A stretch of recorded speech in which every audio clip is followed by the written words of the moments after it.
The champagne glass slipped from my fingers, shattering against the marble floor of their pristine foyer. The sound echoed through the silence that had fallen over the Thanksgiving dinner table just moments before. My daughter-in-law Madison stood frozen in the doorway, her perfectly manicured hand still pointing toward the front door, her voice still ringing in my ears with those final, cutting words, "You just don't fit in here anymore, Bernice.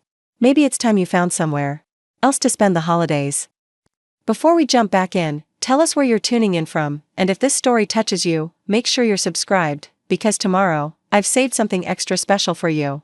I stared at the sparkling fragments scattered across the floor, each piece reflecting the chandelier light like tiny diamonds. Fitting, I thought.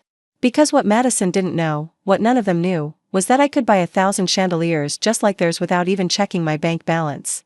But instead of telling them that, I simply bent down, picked up the largest shard, and walked out of their house forever. My name is Bernice Kelly, though most people call me Bernie. I'm 73 years old, and if you saw me at the grocery store or walking my neighbor's dog, you'd probably think I was just another retiree living on Social Security and pension checks. You'd see my simple clothes from discount stores, my practical handbag, my sensible shoes.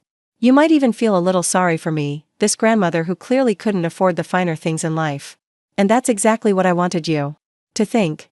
For the past 15 years, ever since my husband Frank passed away, I'd been living what most people would call a modest life. I drove a 10-year-old Honda Civic, shopped with coupons, lived in the same small ranch house Frank and I bought in 1978. My son Marcus and his wife Madison had grown accustomed to seeing me as the sweet but financially struggling mother who needed their help with everything from car repairs to medical bills. They'd learned to speak to me in that particular tone reserved for elderly relatives who couldn't quite keep up with the modern world. What they didn't know was that their poor, helpless mother had been quietly building an empire. It started 3 years after Frank died. I was 61, alone for the first time in my adult life, and desperate for something to fill the endless quiet hours. Frank had been a good man, a steady provider, but he'd handled all our finances with the philosophy that money should be saved, not invested. Our savings account had enough to keep me comfortable, but not much more. Or so I thought. One afternoon, while cleaning out Frank's old office, I found a box tucked behind his filing cabinet. Inside were stock certificates, bonds, and investment documents I'd never seen before. Frank, it turned out, had been quietly investing small amounts for decades. Nothing dramatic, nothing risky, just steady, patient investments in solid companies. When I took the papers to a financial advisor, I learned that Frank's modest investments had grown into something substantial. Not rich by some standards, but enough to change everything. That's when I made a decision that would alter the course of my entire life. Instead of telling Marcus about the inheritance, instead of moving to a nicer house or buying a newer car, I decided to learn. I spent the next 6 months reading everything I could about investing, about business, about money management. I took online courses, watched YouTube videos, attended seminars at the community college. And then, very quietly, very carefully, I began to invest. I started small. A few thousand here, a few thousand there. I bought stocks in companies I understood, businesses that made sense to me. I invested in real estate through REITs, in technology. Companies that were changing the world, in pharmaceutical companies developing treatments for diseases I'd watched ravage my friends. I wasn't gambling, I was learning, adapting, growing. The returns were modest at first, but consistent. I reinvested everything, living off Frank's pension and my small Social Security check while my portfolio grew. I learned about compound interest. Not from a textbook, but by watching my account balances climb month after month. I discovered I had an intuition for good investments, a patience that served me well in volatile markets, and a risk tolerance that surprised even me. By the time I turned 65, I was worth more than I'd ever imagined possible. By 70, I was what most people would call wealthy. By 73, I was rich enough to buy Madison's precious house 10 times over and still have money left for a yacht. But I never told anyone. Not Marcus, not Madison, not their children, not my friends.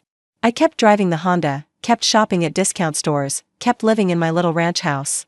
I told myself it was because I didn't want to change, didn't want people treating me differently. But if I'm being honest, part of me enjoyed the secret. Part of me liked knowing that when people looked at me and saw a struggling widow, they were seeing exactly what I wanted them to see. The irony wasn't lost on me.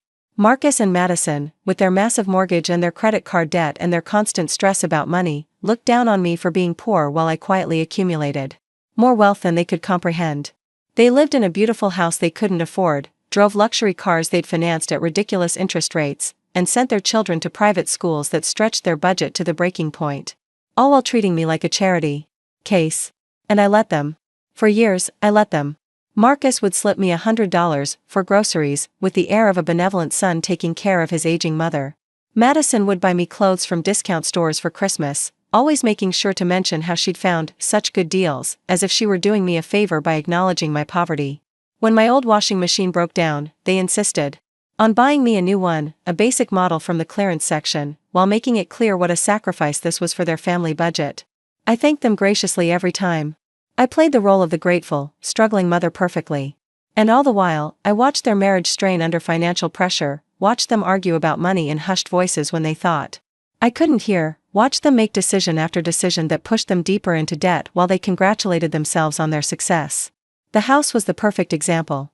A sprawling colonial in an exclusive suburb, with 5 bedrooms, 4 bathrooms, and a mortgage that consumed more than half of Marcus's income. Madison had insisted they needed the space, needed the address, needed the status that came with living in Willowbrook Estates. Never mind that Marcus worked 60-hour weeks to afford it, never mind that they had no emergency fund, never mind that they were one missed paycheck away from disaster. They threw elaborate parties they couldn't afford, took vacations they charged to credit cards, bought their children everything they asked for while complaining privately about the cost. And through it all, they maintained the fiction that they were successful, established, financially secure. They needed to believe it, needed others to believe it, needed me to believe it. So I did. Or I pretended to. The truth was, I'd been watching their financial decline for years. Marcus had confided in me about his struggles, never realizing that his poor mother could have solved all his problems with a single transfer from one of her investment accounts. He'd told me about the second mortgage they'd taken out, about the credit card debt that kept growing, about the fights he and Madison had about money. And still, they treated me like I was the one who needed help. The breaking point came gradually, then all at once. It started with small slights, little comments that revealed how they really saw me. Madison would suggest I might be more comfortable staying home when they had certain guests over. Marcus would apologize for my outdated opinions when I spoke about current events. They began excluding me from family decisions, from planning discussions, from conversations about the future. I wasn't their beloved mother and grandmother. I was an embarrassment. A reminder of modest beginnings. They wanted to forget. A woman whose financial struggles made them uncomfortable, whose presence didn't match the image they wanted to project. The final straw came at my grandson Tyler's high school graduation party. Madison had planned an elaborate backyard celebration, complete with catered food, a DJ, and decorations that must have cost thousands. I arrived wearing my best dress, a simple navy blue outfit I'd owned for years, carrying a gift I'd chosen carefully. The party was in full swing when I walked into the backyard. Neighbors, teachers, Marcus's colleagues from his law firm, all mingling around tables covered in white linens and crystal glasses. I felt immediately out of place, not because of the elegance but because of the way conversations stopped when people noticed me. The way eyes quickly looked away, the way smiles became strained. I found Marcus near the bar, laughing with a group of men in expensive suits. When he saw me, his expression shifted almost imperceptibly. Not quite embarrassment, but something close to it. Preparing and narrating this story took us a lot of time, so if you are enjoying it, subscribe to our channel, it means a lot to us. Now back to the story. "Mom," he said, his voice carrying just a hint of tension. "You made it." "Of course I made it," I replied, hurt that he seemed surprised. "It's Tyler's graduation." One of the men, someone I didn't recognize, looked me up and down with barely concealed disdain. "Marcus, you didn't tell us your mother was coming." The words hung in the air like smoke. Marcus shifted uncomfortably, glancing between me and his colleagues. "Oh, well, yes. Mom, these are some partners from the firm." No introductions, no proud "this is my mother" declarations. Just an acknowledgement that I existed, followed by an obvious attempt to steer the conversation away from me. I excused myself and found Tyler, handsome in his cap and gown, surrounded by friends and their families. When I approached to give him his graduation gift, he hugged me briefly but then quickly returned to his conversation. Even my own grandson seemed eager to move past our interaction. That's when I overheard it. Madison was standing with a group of other mothers, their voices low but not low enough. "It's so hard sometimes," Madison was saying. "Having family members who just don't quite fit in with where we are now. You know what I mean?" The other women nodded sympathetically. One of them glanced in my direction, then back to Madison. "It must be difficult for you." "It is," Madison continued. "We try to include her, but honestly, she doesn't understand our lifestyle. The way we live now. It's awkward for everyone. I stood there, frozen, holding my purse and feeling smaller than I had in years. This was how they saw me. Not as the woman who had raised Marcus, who had worked 2 jobs to help put him through college, who had loved him unconditionally through every triumph and failure. I was an inconvenience. A relic from a past they wanted to forget. I left the party early, making excuses about being tired. No one seemed disappointed to see me go. That night, I sat in my little kitchen, staring at my laptop screen and the investment portfolio that had grown beyond my wildest dreams. I owned stock in companies whose names were displayed prominently on Madison's designer handbags. I had enough money in my money market account to pay off their mortgage 3 times over. I could have written a check that would have eliminated every debt they had and still had millions left over. And they pitied me. But the real revelation came 6 months later, when I accidentally discovered just how deep their financial troubles really went. Marcus had called me on a Tuesday evening, his voice strained with stress. "Mom," he said, "I need to ask you something. And I don't want you to worry, but Madison and I are going through a rough patch financially." I listened as he explained their situation, each detail more devastating than the last. The second mortgage had an adjustable rate that had increased dramatically. Credit card debt had spiraled out of control. Marcus's law firm was going through its own financial difficulties, and his salary had been cut by 30%. They were behind on their car payments, their children's tuition, their property taxes. "We're looking at possibly losing the house," Marcus admitted, his voice breaking. "I hate to ask this, Mom, but do you have anything saved up? Anything at all that might help us get through this?" I sat there, listening to my son beg his poor mother for money she didn't have, while I looked at an investment account that had earned more in the previous month than he made in an entire year. The cruel irony was breathtaking. "Oh, sweetheart," I said, my voice carefully modulated to convey exactly the right amount of regret. "You know I would help if I could. But I'm just getting by myself." It wasn't entirely a lie. I was getting by. I was just getting by on dividends and capital gains that exceeded most people's salaries. That's when I realized I had a choice to make. I could continue playing the role of the struggling widow, watching my family suffer while I secretly accumulated wealth. I could reveal my financial success and risk changing every relationship I had. Or I could find a third option, something that would teach them exactly what they'd been throwing away while they chased their image of success. The plan began forming in my mind slowly, carefully, like one of the investment strategies I'd learned to love. It would require patience, precision, and perfect timing. But most importantly, it would require them to learn some hard truths about the woman they'd been so eager to dismiss. The opportunity came sooner than I expected, in the form of a Thanksgiving invitation that felt more like an obligation than a welcome. Madison called me on a cold November morning, her voice carrying that particular tone she used when she was forcing herself to be nice. "Bernice," she said, never Bernie, always Bernice, as if my nickname was too casual for her refined sensibilities. "We're planning Thanksgiving dinner at our house this year. Just family, nothing too elaborate." I could hear the reluctance in her voice, the way she was already setting expectations low to minimize any potential embarrassment I might cause. "That sounds lovely," I replied. "What can I bring?" "Oh, nothing," she said quickly. "We've got everything covered. Just bring yourself. Just bring yourself." As if even that was more than they really wanted. I spent the next week preparing for Thanksgiving, but not in the way Madison expected. I had my hair done at the most expensive salon in the city, not the discount place I usually went to. I bought a new outfit, nothing flashy but well-made, expensive in a way that didn't announce itself. I had my nails done, my eyebrows shaped, my makeup professionally applied. But most importantly, I made some phone calls. To my financial advisor, to my accountant, to my attorney. By the time Thanksgiving morning arrived, everything was in place. I drove to Marcus and Madison's house in my old Honda, parking behind their matching BMWs that were worth more than most people's annual salaries. The house looked perfect from the outside, as always. Perfectly manicured lawn, perfectly painted shutters, perfectly arranged seasonal decorations. Everything about it screamed success, prosperity, arrival. What it didn't scream was happiness. Or security. Or genuine contentment. I walked up the front steps, carrying a small gift bag, and rang the doorbell.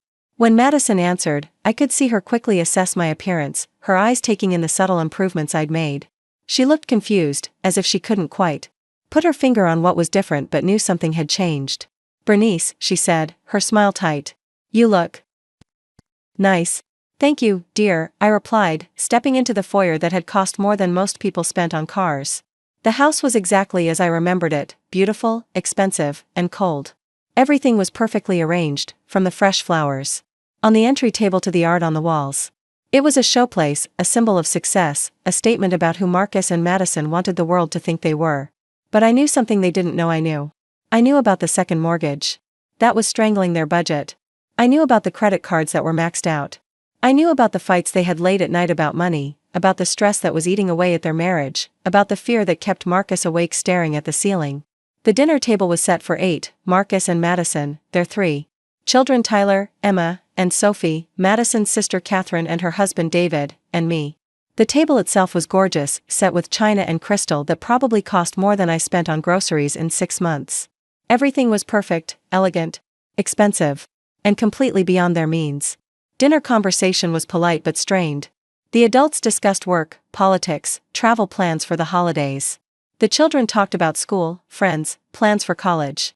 I listened mostly, contributing occasional comments that were politely acknowledged before the conversation moved on. I could feel it happening, the subtle exclusion, the way topics shifted when I tried to join in. When Catherine mentioned a vacation they were planning to Europe, I commented about a trip I'd taken there years ago with Frank. The conversation paused awkwardly before Madison changed the subject. When David talked about his new job in finance, I mentioned something I'd read about market trends. Emma rolled her eyes, and Tyler stifled a laugh. I was the elderly relative who didn't quite understand the modern world, whose opinions were outdated, whose presence was tolerated but not valued. They were kind about it, never openly rude, but the message was clear: I didn't belong in their sophisticated world. After dinner, while the women cleared the table and the men settled in the living room with cognac, I excused myself to use the restroom. But instead of going to the powder room, I walked upstairs to Marcus's home office. The door was open, and I could see stacks of bills on his desk, financial documents scattered across the surface. I didn't need to look closely to know what they contained: past due notices, credit card statements, loan documents. The debris of a lifestyle they couldn't afford. I was about to leave when I noticed something else: a real estate listing, printed from the internet. A smaller house in a less prestigious neighborhood, circled in red pen. They were already planning their escape from the dream home that had become a nightmare. When I came back downstairs, I found the family gathered in the living room. The children were on their phones, the adults were making polite conversation, and everyone looked like they were waiting for the evening to end. That's when Madison made her announcement. Actually, she said, her voice carrying that particular tone she used when she was about to say something unpleasant but wanted to sound reasonable. I've been thinking about next year. About holidays and family gatherings. The room got quiet. Even the children looked up from their phones. I think, Madison continued, glancing at Marcus for support, that it might be time for us to start doing holidays differently. Maybe smaller gatherings, more intimate. Just our immediate family. The words hung in the air like poisonous gas. Everyone understood what she was really saying: next year, I wouldn't be invited. Marcus looked uncomfortable but didn't contradict his wife. The children went back to their phones. Catherine and David studied their wine glasses with sudden fascination. I sat there for a moment, feeling the weight of the dismissal, the casual cruelty of it. These people, these financially desperate people who were drowning in debt while maintaining their facade of success, had decided that I was the problem with their family gatherings. That's when I decided it was time.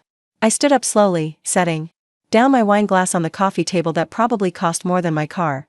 Everyone looked at me, sensing that something was about to happen but not sure what.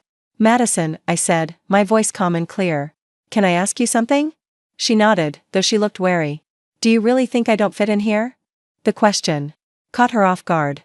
She glanced at Marcus, then back at me. I just think that sometimes it's hard when people are in different places in their lives. Different financial situations. Different financial situations, I repeated slowly. You think because I'm poor, I don't belong in your world. I didn't say poor, Madison protested, but her cheeks were flushing. You didn't have to, I replied. It's been clear for years how you see me. The struggling widow who needs your charity. The embarrassing mother-in-law who doesn't understand your sophisticated lifestyle. Marcus finally spoke up. Mom, that's not what she meant. Isn't it? I looked around the room, at all these people who had spent years treating me like a charity case. You think I don't understand money. You think I don't understand success. You think I'm just a simple old woman who can't keep up with your modern life. The room was completely silent now. Even the children had put down their phones. I reached into my purse and pulled out the gift bag I'd brought. Inside was a simple manila envelope, sealed and unmarked. I brought you a Thanksgiving gift, I said, holding out the envelope to Marcus. Open it. Marcus took the envelope reluctantly, his hands shaking slightly as he broke the seal. Inside were several sheets of paper, bank statements, investment summaries, property deeds. Marcus's face went white as he read. His hands began to tremble more noticeably. "Mom," he whispered. "What is this?" "Those are my financial statements," I said simply. "My real financial statements." Madison leaned over to look at the papers, and I watched her face transform as she read. Confusion, then disbelief, then something that looked like nausea. "The portfolio summary is on the second page," I continued. "The real estate holdings are on the third. The liquid assets are listed on the fourth." Marcus looked up at me, his face pale and confused. "I don't understand.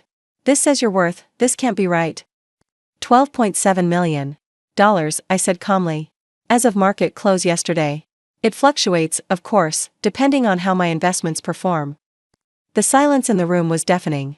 I could hear the grandfather clock ticking in the hallway, could hear someone's breathing, could hear my own heartbeat. "But you," Madison stammered, "you live in that little house. You drive that old car. You shop at discount stores." "Because I choose to," I replied. "Because I'm not interested in impressing people with my money.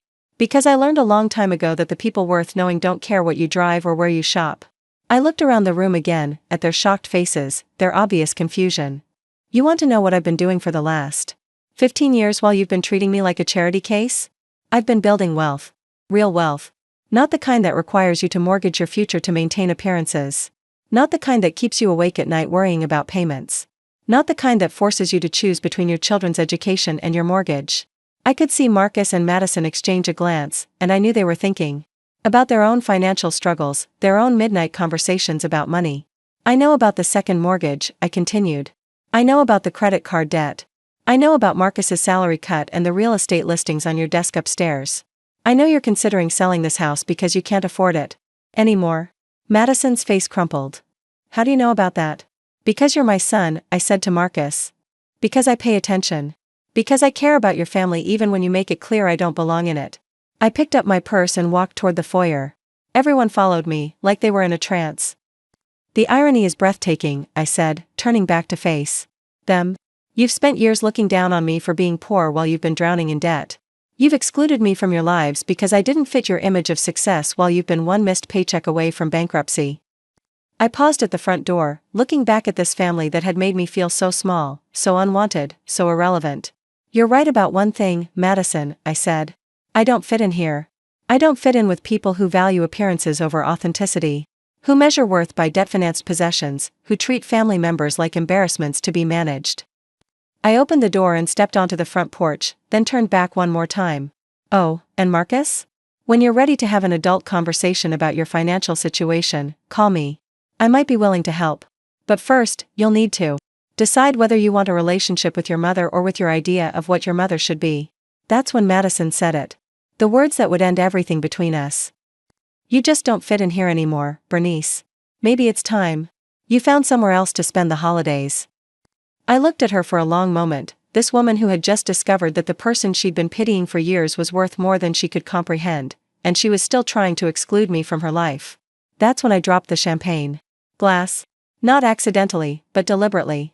I let it slip from my fingers and watched it shatter against their expensive marble floor, the sound echoing through their financially precarious palace like a gunshot. Then I walked away from their house, their debt, their desperate pretensions, and their toxic version of family forever. The next morning, I woke up in my modest bedroom feeling something I hadn't experienced in years: absolute clarity. The sun was streaming through my simple cotton curtains, illuminating the room that Madison had always viewed with such barely concealed pity. The same room where I'd spent countless nights planning investment strategies that had made me wealthier than anyone in my family could imagine. I made my coffee in the same basic kitchen where I'd been living while my portfolio grew by hundreds of thousands of dollars. I sat at the same scratched wooden table where I'd been reading financial reports and making decisions that had transformed me from Frank's widow into a woman of independent means. Everything was exactly the same as it had been yesterday morning, except for one crucial difference: I was done pretending. The phone started ringing at 8:30. Marcus, of course. I let it go to voicemail. Then Madison called. Then Marcus again. By noon, I had 17 missed calls and a dozen text messages, each one more desperate than the last. "Mom, please. Call me back. We need to talk. Bernice, I think there's been a misunderstanding. Mom, I'm coming over." But I wasn't ready to talk to them yet. I had other things to do first. I drove my trusty Honda to downtown Chicago, to the offices of Whitman and Associates, the investment firm that had been managing my portfolio for the past decade. James Whitman himself greeted me in the marble lobby, just as he had every month for years when I came in for our regular meetings. "Bernie," he said warmly, using the nickname that Madison had always found too common. "Right on time as always." James was one of the few people who knew the truth about my financial situation. He'd been Frank's advisor first, then mine, and he'd watched my modest inheritance grow into something extraordinary. He'd also watched me maintain my simple lifestyle while my wealth accumulated, and he'd never once questioned my choices. "I need to make some changes, James," I said as we settled into his corner office overlooking the Chicago River. "Of course. What did you have in mind?" I pulled out a legal pad where I'd been making notes since 5 this morning. "I want to liquidate some assets. I want to make some purchases. And I want to establish a trust." James nodded, pulling out his own notepad. "Tell me what you're thinking." Over the next 2 hours, I outlined my plan. It was comprehensive, strategic, and designed to accomplish several goals at once. First, I wanted to secure my own future in a way that reflected my actual financial status, not the image I'd been maintaining. Second, I wanted to help my family, but on my terms. And third, I wanted to ensure that no one would ever again mistake my choices for limitations. "The trust is interesting," James said when I finished. "Educational expenses for the grandchildren, with performance requirements. They maintain a B average or better, they get full tuition. They slack off, the money goes to scholarship funds for underprivileged students." "Exactly.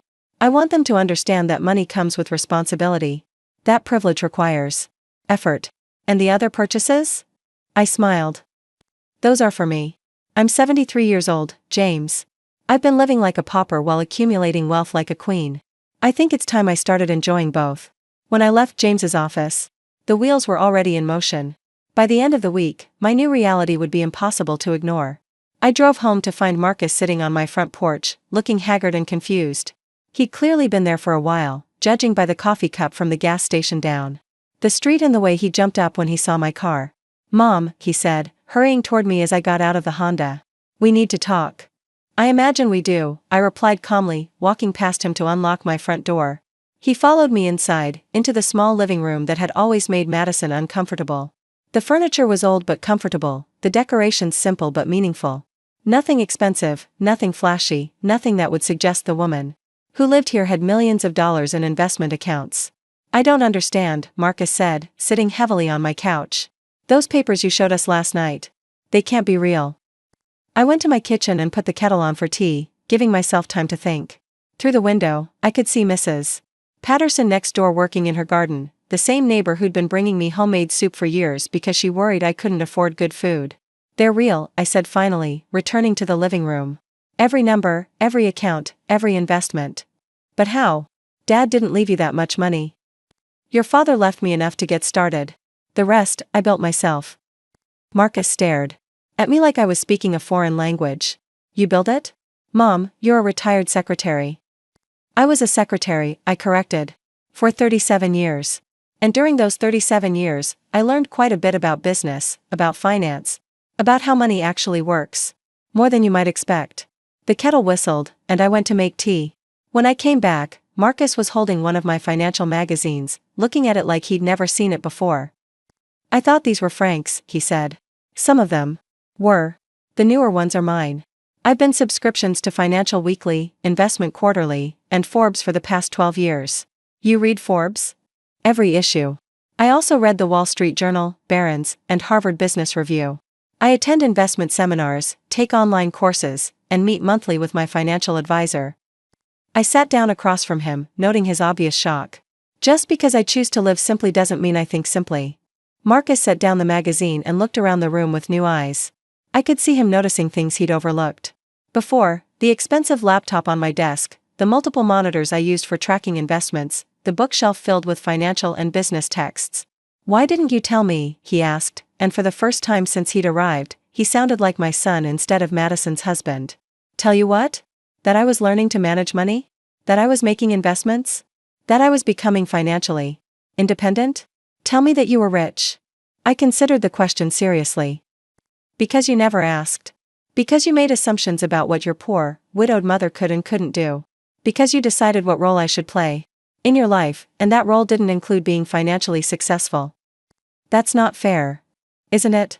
I sipped my tea, watching my son grapple with a reality that contradicted everything he thought he knew about me.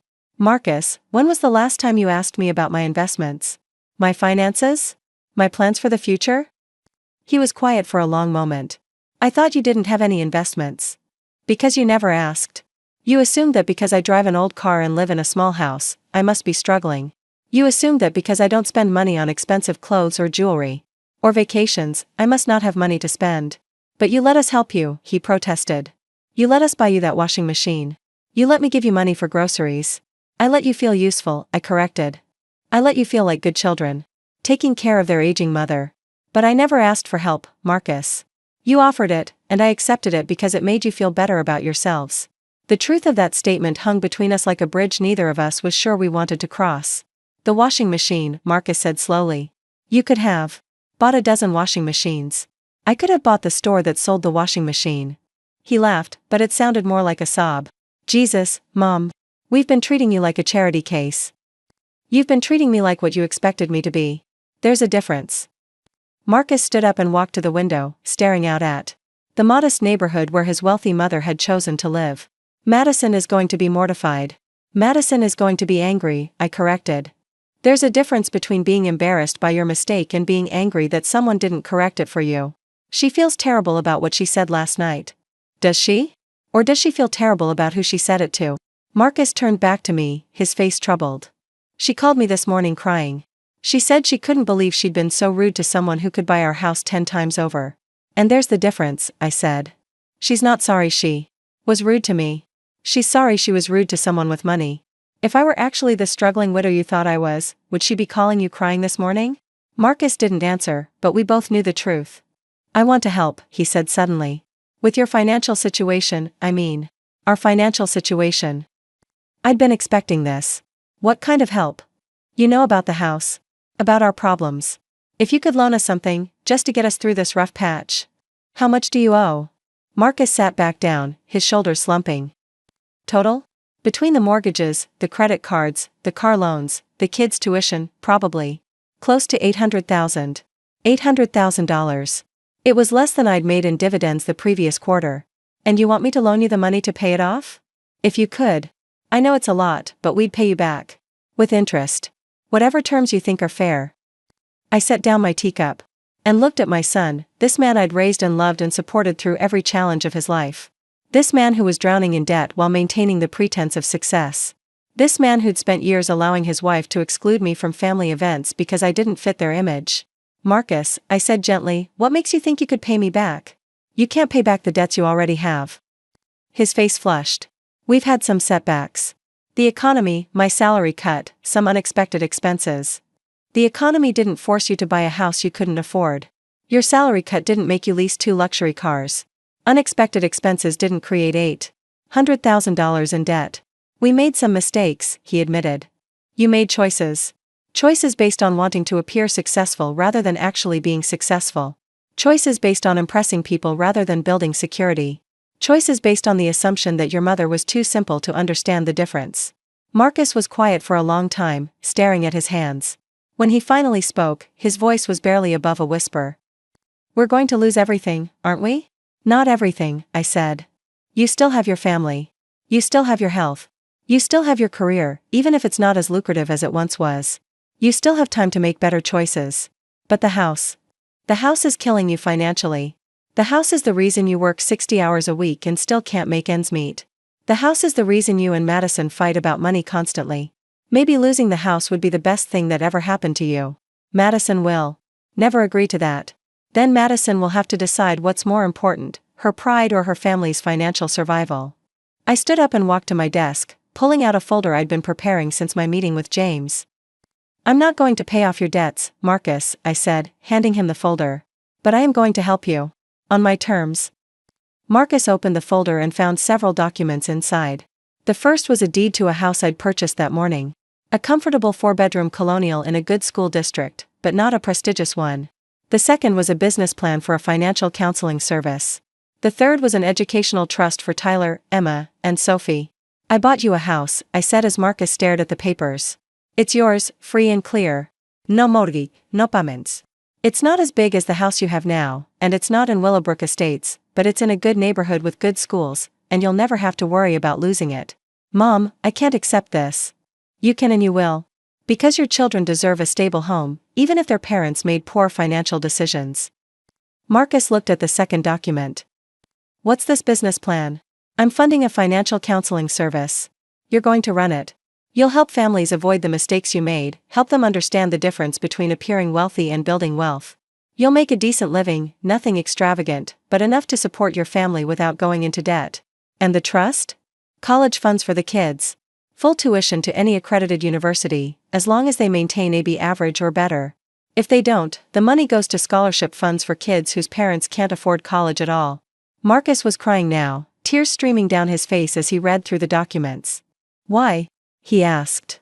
After everything we've done, everything, Madison said. Because you're my son. Because those children are my grandchildren.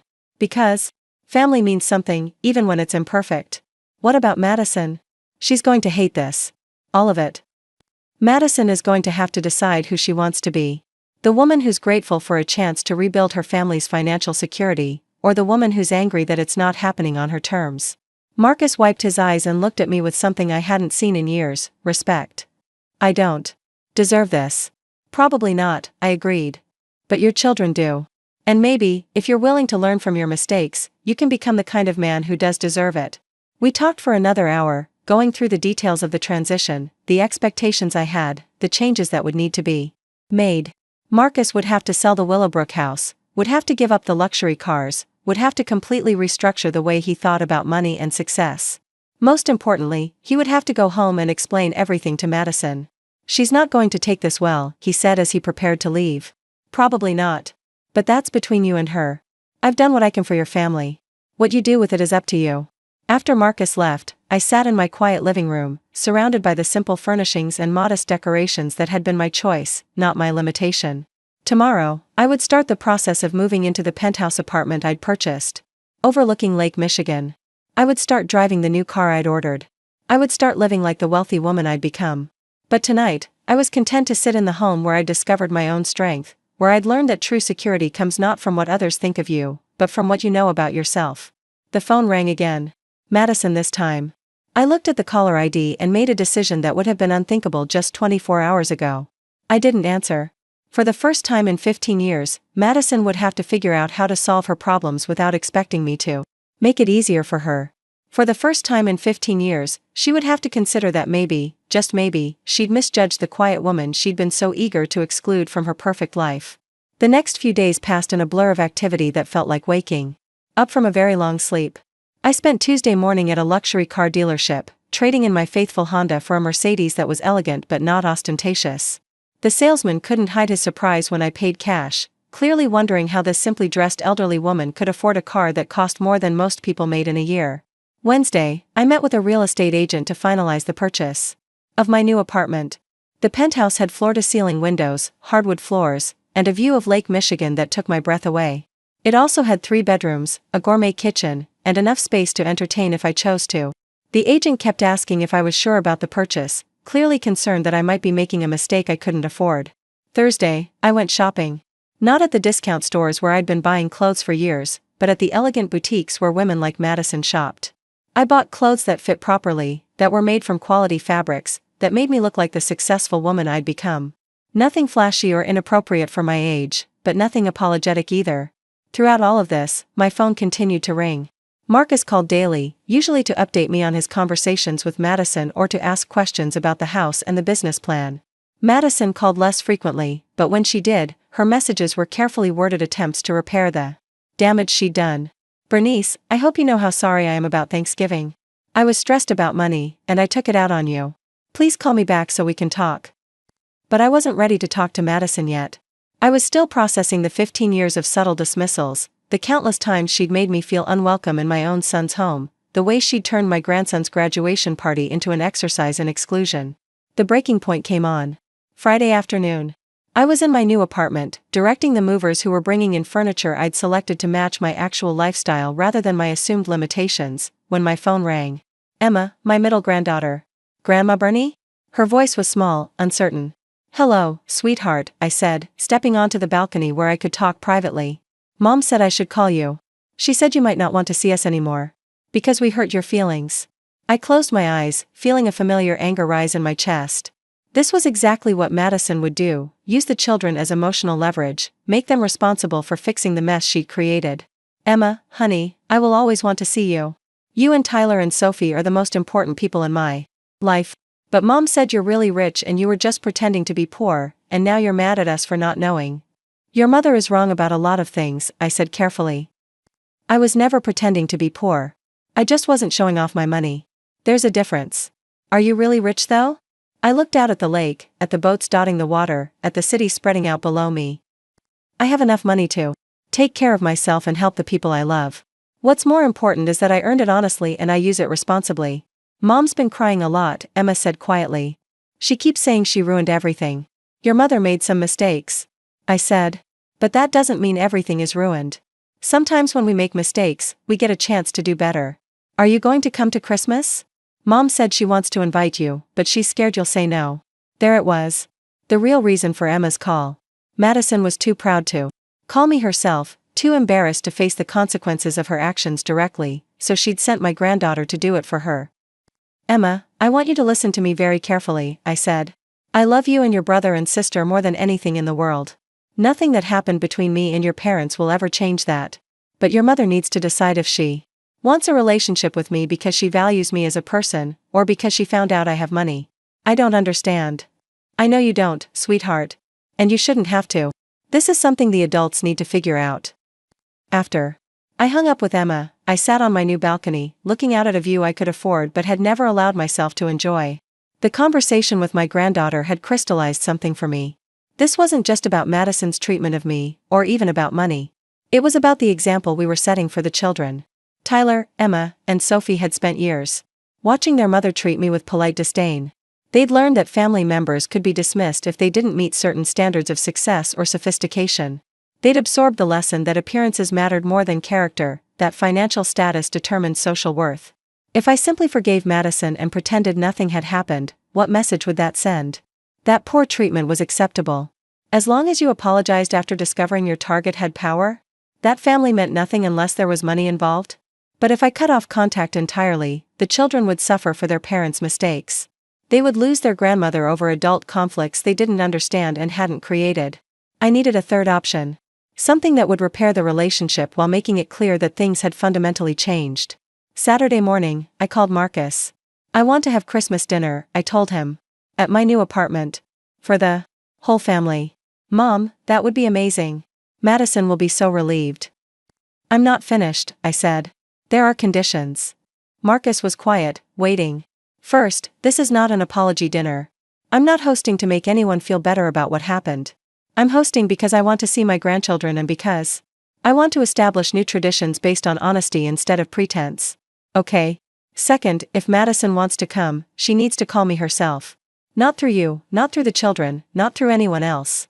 She needs to have an adult conversation about what happened and what she wants going forward. I'll tell her.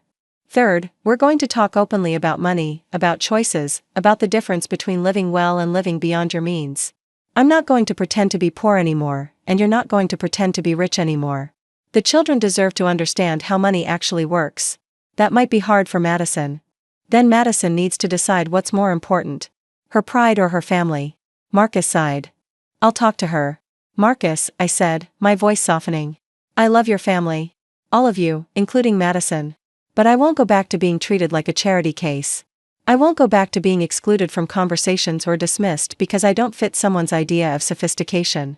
If we're going to rebuild our relationship, it has to be based on mutual respect. I understand, Mom. And I think this might actually be good for us. All of us. After we hung up, I spent the rest of the weekend preparing for Christmas dinner. Not just the practical preparations, but the emotional ones. I was about to host my family in a space that reflected my actual life rather than the image I'd maintained for their comfort. They would see me in my element, surrounded by the luxury I'd earned but hidden. More importantly, we would finally have honest conversations about money, about values, about the choices that had led us all to this point. Sunday evening, my phone rang. Madison. Bernice, she said, her voice formal and nervous. Marcus said you'd like me to call. I would, I said, settling into the chair by my window with a cup of tea. I owe you an apology. Several apologies, actually. Yes, you do. She was quiet for a moment, clearly expecting me to make this easier for her. When I didn't, she continued. I was wrong about you. About everything. I thought. I assumed. You assumed I was poor, unsophisticated, and embarrassing. You assumed I didn't understand your world or deserve a place in it. You assumed you could exclude me from family events without consequences. Yes, she said quietly. All of that. Why? I don't know. Because you lived simply? Because you didn't spend money on expensive things? Because I was so worried about appearing successful that I couldn't see past the surface? Those are reasons, Madison. I want to know why it mattered to you. Another long pause. Because I was insecure. Because I grew up without money, and I was so afraid of going back to that. Because I thought if we surrounded ourselves with the right things, lived in the right neighborhood, looked successful enough, we could outrun my fear of being poor again. It was the most honest thing Madison had ever said to me. And you saw me as a reminder of what you were trying to escape? Yes, she whispered. I'm so ashamed. Good, I said. You should be ashamed. Not because you grew up poor, but because you forgot where you came from. Not because you wanted security, but because you chose debt over actual financial stability. Not because you misjudged me, but because you treated me badly based on that misjudgment. Madison was crying now. I could hear it in her voice. I don't know how to fix this. You start by being honest. With me, with your children, with yourself. You start by admitting that the life you've been living isn't sustainable and isn't making you happy. Marcus told me about the house you bought us. About the business. I don't know what to say. Don't say anything yet. Just think about what kind of life you want to build going forward. Think about what you want to teach Tyler, Emma, and Sophie about money, about family, about treating people with respect regardless of their financial status. Will you? Can you forgive me? I can forgive you, I said. But I won't forget. This relationship is going to be different going forward, Madison. I'm not going to pretend to be someone I'm not to make you comfortable. I'm not going to hide my success to spare your feelings. And I'm not going to tolerate being treated as less than equal in my own family. I understand. Do you? Because this isn't just about money, Madison. This is about respect. This is about valuing people for who they are, not what they appear to be. This is about raising children who understand that worth isn't measured in dollars. I know. I want to do better. I want to be better. Then you're invited to Christmas dinner. At my new apartment. And we're going to start over, based on honesty instead of assumptions. As I hung up the phone, I realized that for the first time in 15 years, I was looking forward to spending the holidays with my family. Not because I was hoping they would accept me, but because I was finally ready to be myself whether they accepted me or not. The difference, I was learning, was everything. Christmas morning arrived with fresh snow covering Chicago, transforming the city into something magical from my penthouse windows. I stood in my kitchen, preparing dinner in a space that finally matched my capabilities rather than my pretense. The marble countertops, professional-grade appliances, and panoramic view of Lake Michigan created an atmosphere of quiet elegance that felt authentically mine for the first time in decades. At 10 o'clock, Tyler called to wish me Merry Christmas. My oldest grandson's voice carried a warmth I hadn't heard in years, free from the awkward distance that had characterized our recent interactions. Grandma Bernie, Mom showed us pictures of your new place. It looks incredible. Thank you, sweetheart. I'm looking forward to you seeing it in person today. Can I ask you something? Dad tried to explain about the money and the investments. But I don't really understand. Were you always rich? I smiled, appreciating his directness. I became financially comfortable over time, Tyler. Through patience, learning, and making good decisions with the money your grandfather left me. But Tyler, remember that being wealthy isn't about the amount you have. It's about making smart choices with whatever amount you do have. Mom and Dad have been talking differently about money lately. Dad said we might be moving to a different house. How do you feel about that? Tyler was quiet for a moment. Honestly? I think it might be good. This house always felt like we were trying too hard, you know? Like we were pretending to be something we weren't. The wisdom in his observation struck me. Even as a teenager, Tyler had sensed the financial strain his parents had been under, the artificial nature of their lifestyle. Your parents are learning to make better choices, I told him. Sometimes that means changing how we live, but it doesn't mean changing who we are. After we hung up, I continued my preparations, setting the table with china I'd selected myself, rather than inherited or bought on sale. Each plate, each glass, each piece of silverware reflected choices made from abundance rather than limitation. The table looked elegant but welcoming, sophisticated but warm. At 2 o'clock, I heard the elevator arrive at my private floor. Through the security monitor, I watched my family step into the hallway, their faces reflecting awe as they took in the luxury of the building. Marcus carried a bottle of wine, Madison held a bouquet of flowers, and the 3 children clustered together, clearly overwhelmed by their grandmother's new environment.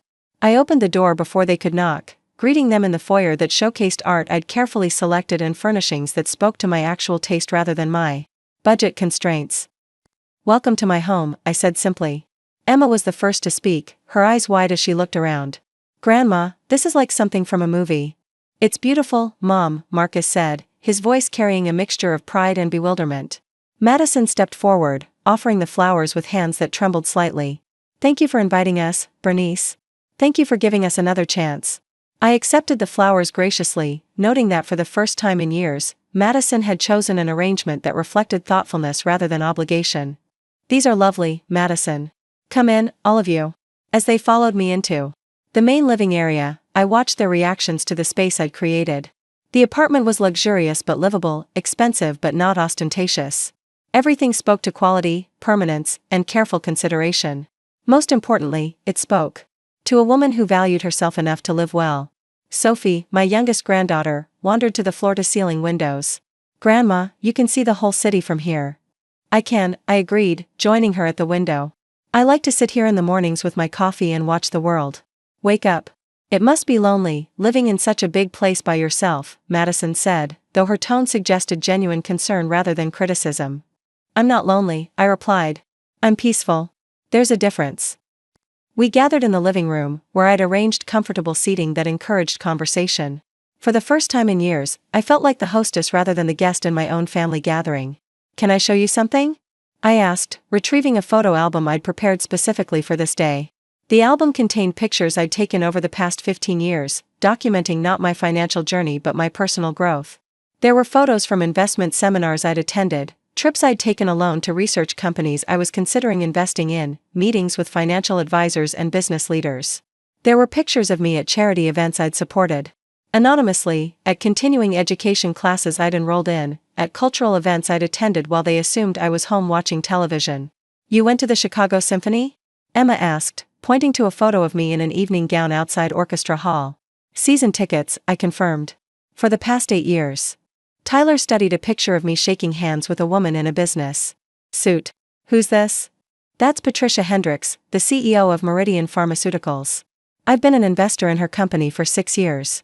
We have lunch every quarter to discuss market trends." Marcus looked up from the album, his expression thoughtful. "Mom, you've been living a completely different life than we thought." "I've been living my actual life," I corrected. "You've been seeing the version you expected to see."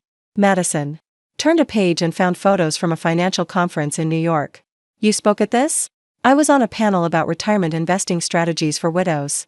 Turns out, my experience resonating with other women who found themselves managing money for the first time later in life. The album revealed a woman who had not only built wealth but had engaged with the world in ways that reflected her intelligence, curiosity, and expertise. It showed a life rich in experiences, relationships, and accomplishments that had nothing to do with family approval or social acceptance. "I feel like I don't know you at all," Sophie said quietly. "You know me," I assured her. "You know the grandmother who loves you, who wants the best for you, who would do anything to help you succeed. That hasn't changed. What's changed is that you now know I'm capable of much more than anyone gave me credit for." We moved to the dining room for dinner, where I'd prepared a meal that showcased not only my cooking skills but my ability to create an atmosphere of warmth and abundance. The conversation over dinner was different from any we'd shared before. Instead of polite small talk punctuated by awkward silences, we engaged in substantive discussions about money, values, and future plans. "Dad told us about the new house," Tyler said as we enjoyed the main course. "And about the business you're helping him start." "I'm not helping him start it," I clarified. "I'm funding it, but he's going to run it. There's a difference. Your father has excellent skills and knowledge about finance. He just needs to learn to apply them more wisely." Marcus looked uncomfortable but didn't argue. "I've been thinking about what you said about the difference between appearing wealthy and building wealth. I think I finally understand." "Explain it to me," I requested. "Appearing wealthy means spending money to impress people. Building wealth means making choices that increase your financial security over time, even if those choices don't look impressive to others. Very good. And which approach do you think serves a family better in the long run? Building wealth, Emma answered before Marcus could respond. Because if you're just appearing wealthy, you're actually getting poorer, right? Exactly right. Emma, you clearly understand money better than many adults. Madison had been quiet throughout most of the meal, but finally spoke up. Bernice, can I ask you something personal? Of course. When you were making all this money, building your portfolio, why didn't you upgrade your lifestyle at all? Why did you keep living like you were struggling? It was a fair question, one I'd asked myself many times over the years. Several reasons, I said thoughtfully. First, I wanted to be absolutely sure my investments were sound before I started depending on them. Second, I wanted to understand the difference between having money and needing to spend it. But most importantly, I wanted to see how people treated me when they thought I had nothing to offer them except love and companionship. Madison's face flushed. And we failed that test. It wasn't a test, Madison. It was just reality. And yes, you did show me exactly how you valued relationships based on perceived social and economic status. I'm so sorry. I know you are. But I need you to understand something crucial. Apologizing isn't enough. You need to change how you think about people, about money, about what really matters in life. Tyler leaned forward, clearly engaged in the conversation. Grandma, what should we have been doing differently? You personally didn't do anything wrong, Tyler. You're children, and you behaved the way your parents taught you to behave. But, going forward, I want you to remember that a person's worth has nothing to do with their bank account, their possessions, or their social status. What does it have to do with? Sophie asked. Character. Kindness. Integrity. How they treat people who can't do anything for them. How they handle responsibility. How they contribute to making the world better rather than just making themselves look better. Marcus set down his fork and looked directly at me. Mom, I want you to know that I understand now. Not just about the money, but about how we treated you. How I let Madison exclude you from things. How I went along with the assumption that you weren't sophisticated enough for our social circle. And what are you going to do differently? Everything, he said simply. We're selling the house, downsizing, getting our finances in order. But more than that, we're going to start making decisions based on what's actually good for our family, not what looks good to other people. After dinner, we moved back to the living room for dessert and coffee. As the afternoon progressed, I noticed something beautiful happening. For the first time in years, we were having genuine conversations.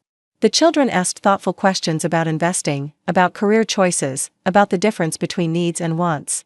Marcus and Madison engaged in honest discussions about their financial mistakes and their plans for recovery. Most importantly, I felt respected. Not feared because of my wealth, not pitted because of my perceived poverty, but respected as an intelligent, capable woman whose opinions and experiences had value. As evening approached, Tyler asked if he could speak with me privately. We stepped onto the balcony, where the city lights were beginning to twinkle against the darkening sky. Grandma, I want to apologize for something. What's that, sweetheart? For not paying attention. For not noticing that you were more interesting, more accomplished, more everything than we gave you credit for. I feel like I missed out on really knowing you because I assumed you were just a typical grandmother. His honesty touched me deeply. Tyler, you didn't miss out. We have plenty of time to get to know each other better. But I want you to learn something from this experience. What? Never assume you know everything about someone based on surface appearances. Your grandmother who seems poor might be rich. Your classmate who seems confident might be struggling. Your teacher who seems strict might be deeply caring. People are complex, and if you take time to really see them, really listen to them, you'll discover wonderful things you never expected. Is that why you invest so well? Because you see things other people miss? I smiled at his perceptiveness. Partly, yes.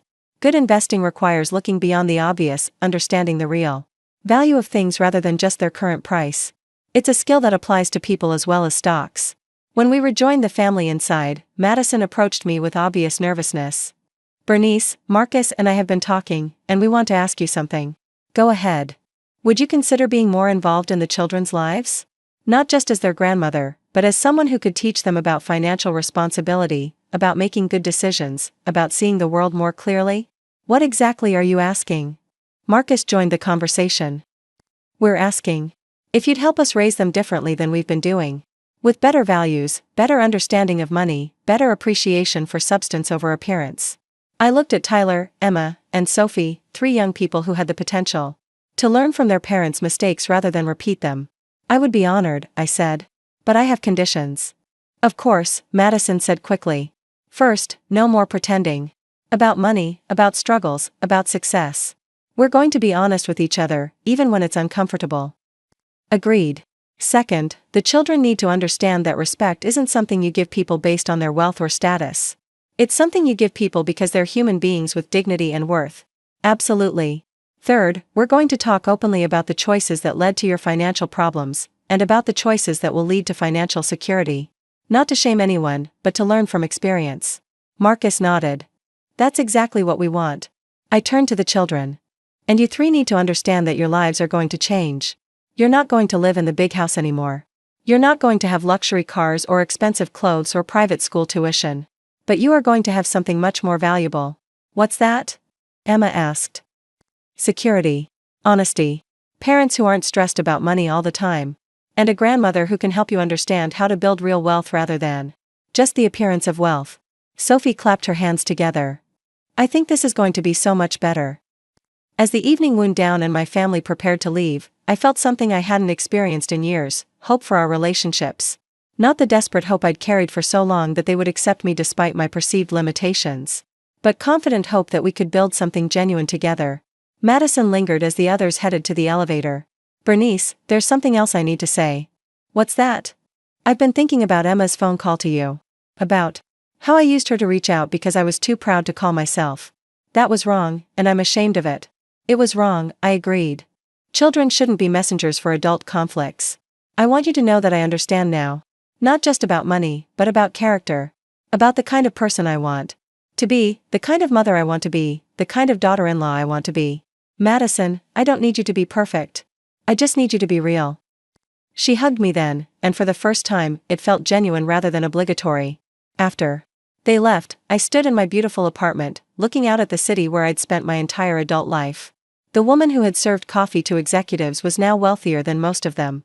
The widow who had been dismissed as irrelevant was now a respected investor and businesswoman. The mother who had been excluded from family gatherings was now the center of a healing family. But the most important transformation wasn't financial. It was personal. I had stopped allowing other people's assumptions to define my reality. I had stopped making myself smaller to make others more comfortable. I had stopped apologizing for my success and started embracing it. The next morning, I received a text from Tyler. Grandma, thank you for yesterday. It was the best Christmas we've had in years. Not because of the apartment or the food, but because it felt real. Love you. A few hours later, Emma sent her own message. I've been thinking about what you said about seeing people clearly. I want to learn how to do that. Can you teach me? And then Sophie, Mom and Dad are looking at the new house today. I'm excited. It feels like we're finally going to be ourselves instead of pretending to be someone else. Each message reminded me that healing a family isn't about money, though money can certainly be a tool for healing. It's about honesty, respect, and the willingness to grow from mistakes rather than repeat them. 2 weeks later, Marcus called with an update on their transition. They had successfully sold the Willowbrook house, paying off most of their debts, and freeing themselves from the financial pressure that had been consuming their lives. They had moved into the house I'd purchased for them, and the children were already adapting to their new school district. Mom, I can't tell you how different it feels, Marcus said. Madison and I haven't fought about money once since we moved. The kids are actually happier in a smaller house with a backyard they can play in without worrying about disturbing the neighbors. And the business? I'm meeting with my first clients next week. 3 families who are in similar situations to where we were. People who are drowning in debt but too proud to admit they need help. Perfect. You'll be able to speak from experience about the difference between image and substance. There's something else, Mom. Madison wants to go back to work. She's been out of the workforce for 12 years, but she has a background in marketing, and she thinks she can help with the business. What do you think about that? I think it's a great idea. She understands better than anyone how easy it is to get caught up in appearances. She could help other women recognize the warning signs before they get in too deep. The conversation continued for another 20 minutes, with Marcus sharing details about their new life, their improved relationship, and their children's adjustment to different expectations and opportunities. After we hung up, I realized that the gift I'd given my family wasn't really the house or the business funding or even the educational trusts for the children. The real gift was the truth.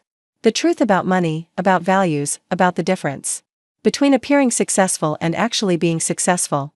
But perhaps more importantly, I had given myself a gift, the freedom to be who I really was, to live according to my own values rather than others' expectations, to use my resources and abilities without apology or pretense. That evening, I attended a charity gala for the first time as an openly wealthy woman rather than as someone hiding her financial status. I wore a gown that cost more than I used to spend on clothes in a year, jewelry that reflected my actual rather than assumed budget, and confidence that came from finally living authentically. At the gala, I was seated at a table with other major donors, business leaders, and community figures. For the first time in 15 years, I was in my element rather than pretending to be comfortable in someone else's. During the cocktail hour, a woman approached me with obvious curiosity. "I don't think we've met," she said. "I'm Patricia Morrison. From Morrison Financial. Are you new to Chicago?" "Not new to the city," I replied. "But perhaps new to this particular social circle. I'm Bernie Kelly." "Kelly. Kelly." She looked thoughtful. "Wait, are you the Bernie Kelly who's been making waves in pharmaceutical investments? The woman who identified the breakthrough treatments for Alzheimer's before anyone else saw their potential?" "I've made some successful investments in medical research, yes." Her eyes widened. "You're legendary among women investors. There are articles about your portfolio performance, your ability to spot undervalued companies with strong leadership. Where have you been hiding?" "I haven't been hiding," I said with a smile. "I've been living quietly while learning loudly." That night, as I drove home in my Mercedes through the Chicago streets I'd traveled for decades, I reflected on the journey that had brought me to this point. The shy secretary who had married young and devoted herself to her husband's career. The widow who had discovered financial independence.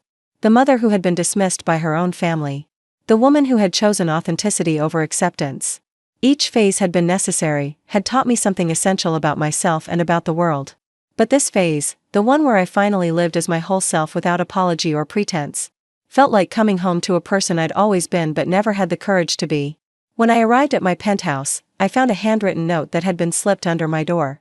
It was from Mrs. Patterson, my former neighbor. "Dear Bernie, I heard from Marcus that you moved to a fancy apartment downtown. I wanted you to know that I'll miss our conversations over the garden fence, and I'll miss bringing you soup when you seemed lonely. But I'm not sad for you. I'm happy that you're finally living the life you deserve. You were always too special for that little house, though you made it beautiful while you were there.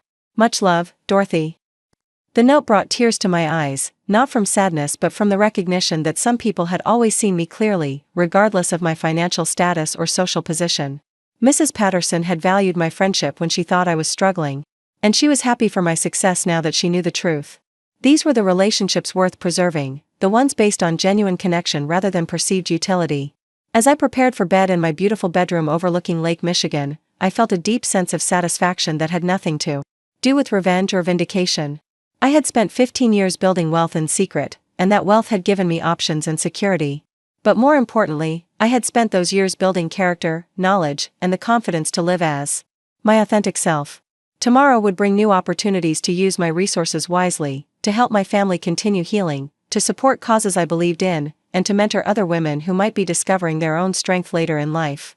But tonight, I was simply content to be Bernie Kelly, grandmother, investor, woman of substance, finally living without masks or pretense or apology. Finally home in my own skin, in my own life, in my own truth. 3 months after Christmas, I stood in the offices of Kelly Financial Consulting, watching Marcus explain debt consolidation strategies to a young couple who reminded me of him and Madison 5 years earlier. The husband wore an expensive suit that probably cost more than their monthly grocery budget, while the wife clutched a designer handbag that likely represented a month's worth of car payments. They nodded earnestly as Marcus outlined the harsh realities of their financial situation, their faces reflecting the same mixture of shame and relief I'd seen in my son's eyes when he'd first admitted their troubles. The business was thriving beyond our most optimistic projections. Word had spread quickly through Chicago's professional community about a financial counselor who had personally experienced and overcome catastrophic debt. Marcus's combination of legal expertise, financial knowledge, and hard-earned wisdom about the psychology of overspending made him uniquely qualified to help families trapped in cycles of financial pretense. The first step, Marcus was saying to his clients, is distinguishing between what you need and what you think you need. That car payment might feel necessary, but transportation is necessary. The specific car is a choice. I smiled from my position near the window, remembering similar conversations I'd had with Marcus about his own choices. The transformation in my son over the past few months had been remarkable. Gone was the stressed, defensive man who'd worked endless hours to maintain an unsustainable lifestyle. In his place was someone focused, purposeful, and genuinely helpful to others facing similar challenges. Madison entered the office carrying coffee and a stack of files. She joined the business 6 weeks earlier, initially handling administrative tasks but quickly proving herself invaluable as a client liaison. Her personal experience with the emotional aspects of financial denial made her particularly effective at helping other women recognize their own patterns of magical thinking about money. Mrs. Rodriguez called, Madison said quietly, approaching my desk. She wanted to thank you again for the scholarship fund. Her daughter got into Northwestern, and the financial aid package covers everything. The scholarship fund had been one of my first major philanthropic projects after revealing my wealth. I'd established it specifically for children of families who were rebuilding their finances after bankruptcy, divorce, or other financial setbacks. The fund covered not just tuition but also provided mentorship and financial literacy education to ensure the recipients understood the value of what they were receiving. How many applicants do we have for next year? I asked. 47 so far, and the deadline isn't for another month. We might need to expand the program. Good problem to have. Madison hesitated, then sat down across from my desk. Bernice, can I ask you something personal? Of course. How did you know? When you were building your portfolio, making all those successful investments, how did you know they would work out? It was a question I'd been asked frequently over the past few months, both by clients of the business and by other investors who'd learned about my track record. I didn't know, I said honestly. But I did my research. I spent hours studying companies, reading financial reports, understanding market trends. I never invested in anything I didn't understand, and I never put all my money in one place. But there's more to it than that, isn't there? Marcus says you have intuition about people, about whether a company's leadership is trustworthy. Experience, I corrected. 37 years of watching people make decisions under pressure. You learn to recognize competence, integrity, and genuine vision versus desperation, deception, and wishful thinking. Madison nodded thoughtfully. I've been thinking about going back to school. Getting an MBA, maybe specializing in financial planning. I want to understand this world the way you do. What's stopping you? Time, mostly. Money, partly. I'm 45, Bernice. Most of my classmates would be young enough to be my children. And that matters because? Because I feel like I'm starting over so late in life. Like I wasted 15 years trying to appear successful instead of actually becoming competent. I leaned back in my chair, studying the woman who had once dismissed me as irrelevant to her sophisticated world. Madison's transformation had been even more dramatic than Marcus's in some ways. She'd gone from someone who measured her worth by her possessions to someone genuinely interested in developing skills and knowledge. Madison, I started seriously investing when I was 61. I didn't speak at my first financial conference until I was 68. I didn't feel confident calling myself a businesswoman until I was 70. There's no expiration date on growth. But you had advantages. You had money to invest. You had Frank's foundation to build on. I had advantages, I agreed. But not the ones you think. My biggest advantage was that nobody expected anything from me. I could make mistakes without damaging my reputation because I didn't have a reputation to protect. I could ask naive questions because people assumed I was naive anyway. Madison smiled ruefully. Whereas I have to overcome everyone's memories of me as the woman who bought a $60,000 car while complaining about grocery bills. Exactly. But that's not necessarily a disadvantage. You understand the psychology of financial self-deception better than someone who's never experienced it. You can help people because you've been where they are. Is that why you're funding the business? To help people avoid the mistakes we made? Partly. But also because I believe in second chances. I believe people can change, can learn, can become better versions of themselves if they're willing to do the work. Our conversation was interrupted by Tyler, who'd started working at the office part-time while attending community college. At 19, he'd surprised everyone by choosing practical education over the prestigious university track his parents had always assumed he'd follow. Grandma Bernie, the reporter from the Tribune is here for your interview. I'd recently agreed to a profile in the Chicago Tribune about late-in-life financial success, though I'd insisted the focus be on education and empowerment rather than personal wealth. The journalist, Sarah Chen, was particularly interested in the growing trend of older women taking control of their financial lives after divorce or widowhood. Send her in, Tyler. And would you mind staying? I'd like you to hear this conversation. Sarah Chen was a sharp-eyed woman in her 30s who'd clearly done her homework. She'd researched my investment history, spoken with other women investors, and even tracked down some of my former colleagues from my secretary days. Mrs. Kelly, thank you for agreeing to this interview. I have to admit, your story is fascinating. A secretary who becomes a millionaire investor, but lives in a modest house for 15 years while her family thinks she's struggling financially. It sounds almost like fiction. Truth often does, I replied. But I hope you'll focus less on the wealth accumulation and more on the principles behind it. Absolutely. But I'm curious about the family dynamics. Your son and daughter-in-law had no idea about your financial success? I glanced at Tyler, who nodded encouragingly. We discussed how much to share publicly, and he'd urged me to be completely honest. They saw what they expected to see, I said.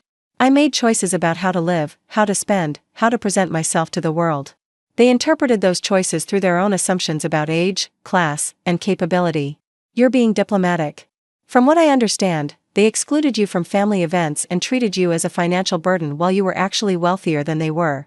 That's accurate, I admitted. But I enabled that dynamic by not correcting their assumptions. I was as responsible as they were for the misunderstanding. Tyler spoke up. Can I add something to that? Sarah nodded. My grandmother is being kind, but the truth is that my parents and I learned some hard lessons about how we judge people. We thought we knew everything about Grandma Bernie based on surface appearances. We were wrong about almost everything. How has that changed your family relationships? Completely, Tyler said without hesitation. We talk about real things now instead of just being polite. We make decisions based on what's actually good for us instead of what looks good to other people. And we listen to Grandma Bernie instead of just tolerating her. Sarah turned back to me. Mrs. Kelly, what advice would you give to other women who might be in similar situations? Women who are underestimated or dismissed by their families? Stop waiting for permission to be who you are, I said immediately. Stop making yourself smaller to make others more comfortable. And stop assuming that other people's opinions about your capabilities are more accurate than your own knowledge of yourself. That sounds like hard-won wisdom. It is. I spent too many years allowing other people's assumptions to limit my choices. I thought I was being kind, being accommodating, being a good mother and grandmother.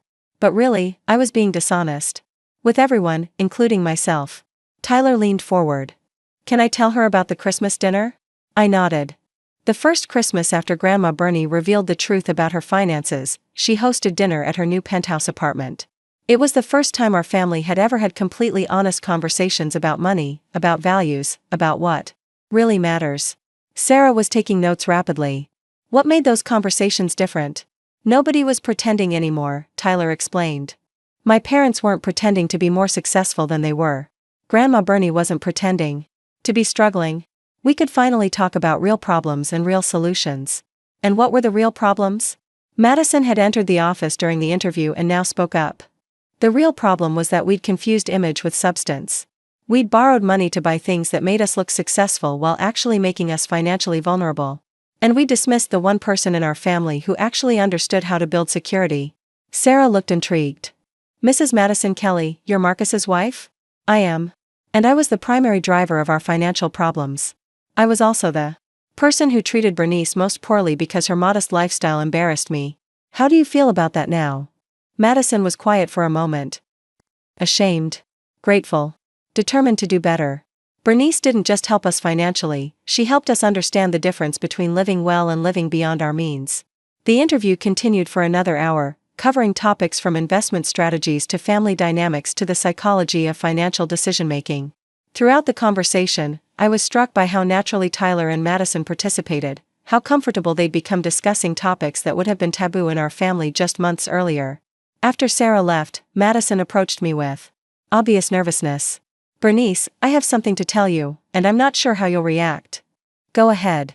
I've been accepted to Northwestern's Executive MBA program. Part-time, designed for working professionals. It starts in the fall. I felt a surge of pride and pleasure. Madison, that's wonderful news. Congratulations. The thing is, it's expensive. Really expensive. And even though we're in a better financial position now, it would be a stretch for our budget. Are you asking me to pay for it? No, she said quickly. I'm asking if you think it's a wise investment. If you think I should take on debt for education, given everything we've learned about debt. It was a thoughtful question, the kind of nuanced financial decision that required balancing risk, potential return, and personal circumstances. What's your goal with the MBA? To become genuinely competent in financial planning and business management. To contribute more meaningfully to this business and maybe eventually start my own practice helping women who are rebuilding their financial lives. And you've researched the program thoroughly? You understand the time commitment, the opportunity costs, the likelihood of achieving your goals? I've done my homework, Madison said. I've talked to alumni, reviewed the curriculum, calculated the potential return on investment. I believe it's worth doing, but I want to do it responsibly. I considered her request carefully. Madison's transformation over the past few months had been genuine and sustained. She'd thrown herself into learning about finance, had become an asset to the business, and had shown real aptitude for helping other families navigate financial challenges. I think it's an excellent investment, I said finally. And I'd like to fund it. Madison's eyes widened. Bernice, I can't accept that. You've already done so much for our family. You're not accepting charity, Madison. You're accepting an investment in your education and your future contributions to this business. Consider it a business expense. But what if I don't succeed? What if I'm not as capable as I think I am? Then you'll have learned something valuable about yourself and about business, and that knowledge will still be useful. But Madison, I don't think you'll fail. I've watched you work with our clients. You have natural instincts for this field. And you have life experience that can't be taught in a classroom. Tyler, who'd been listening to our conversation, spoke up. Grandma Bernie, can I ask you something about college? Of course. I've been thinking about transferring to a 4-year school, maybe majoring in finance or business administration. But I'm wondering if it's worth the debt, especially since I'm already learning so much working here. It was another thoughtful question from a young man who'd learned to think critically about financial decisions rather than just assuming that more expensive education was automatically better. What are your career goals, Tyler? I want to understand business and finance the way you do. I want to help families make better financial decisions. But I also want to understand investments, maybe eventually help manage portfolios for people. Those are good goals. And there are multiple paths to achieving them. Traditional college education, professional certifications, apprenticeships, self-directed learning. The question is which combination will serve your specific goals most effectively. What would you recommend? I'd recommend finishing your associate's degree, then working here full-time for a year while taking finance courses online. Get some real-world experience before committing to expensive university programs. Learn what aspects of the business you're naturally good at and which areas need more development. Tyler nodded thoughtfully. That makes sense. Get practical experience while I figure out exactly what I want to specialize in. Exactly. And Tyler, remember that education is an ongoing process. I'm still taking courses, still learning new things about investing and business management. The goal isn't to finish your education, it's to make your education work for your goals. Emma arrived at the office after school, a routine she'd established since her parents started working there. At 16, she'd become fascinated by the financial planning process and often sat in on client meetings when appropriate. How was school? Madison asked. Boring, Emma replied. We're studying economics, but the teacher doesn't understand basic investment principles. She told the class that stocks are gambling and that savings accounts are the safest way to build wealth. I winced. What did you tell her? I explained the difference between investing and speculating, and I showed her some articles about how inflation erodes the value of money sitting in low-interest savings accounts. She said I was being disrespectful. Madison sighed. Emma, you need to be more diplomatic when you correct adults. But Mom, she's teaching wrong information. If the other kids believe her, they'll make bad financial decisions for their whole lives. Emma's right about the information being wrong, I said. But Madison's right about the diplomacy. Emma, you can share accurate information without making your teacher feel stupid or challenged. How? Ask questions instead of making statements. Instead of telling her she's wrong about stocks, ask her to explain the difference between diversified index funds and individual stock picking. Instead of correcting her about savings accounts, ask her to discuss the historical relationship between savings account interest rates and inflation rates. Emma considered this. So I help her teach herself the right information instead of just telling her she's wrong? Exactly. People learn better when they discover things for themselves rather than being corrected by someone else. That's actually a good business principle too, Marcus added, joining our conversation. When I work with clients, I don't tell them their financial choices are stupid.